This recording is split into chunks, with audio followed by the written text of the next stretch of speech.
Buongiorno. Welcome to the Herbal Historian, where today we transport you to the Italian Renaissance, a time of artistic brilliance, culinary innovation, and herbal wisdom. At the heart of this vibrant era was oregano, a herb treasured in the kitchen and the apothecary.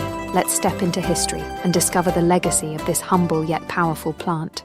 Identifying oregano, the wild marjoram that thrived across Italy's hills and gardens. Its small oval leaves carry an earthy aroma and grow in clusters on a hardy stem.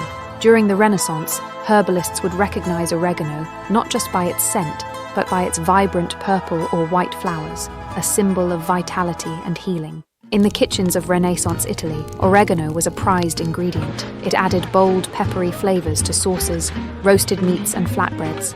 Even Leonardo da Vinci was rumored to have enjoyed oregano-infused olive oil with his meals. Today, its culinary legacy continues in Italian classics like pizza and pasta. Oregano wasn't just for the plate, it was a cornerstone of Renaissance medicine. Herbalists used its leaves to create tinctures and poultices for digestive issues, respiratory ailments, and infections.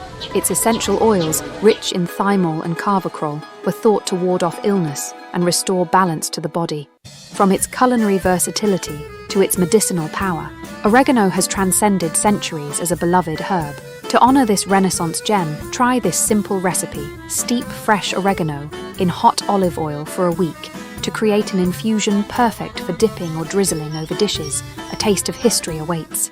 And there you have it, the rich legacy of oregano, an herb cherished in the kitchens and apothecaries of the Italian Renaissance. Whether you're savoring its bold flavor or unlocking its healing potential, oregano is a timeless treasure. If you enjoyed this journey back in time, don't forget to like this video, share it with your fellow herb enthusiasts, and subscribe to The Herbal Historian for more stories that connect history and healing. Until next time, keep exploring, keep learning, and as they said in the Renaissance, salute e felicità, to health and happiness.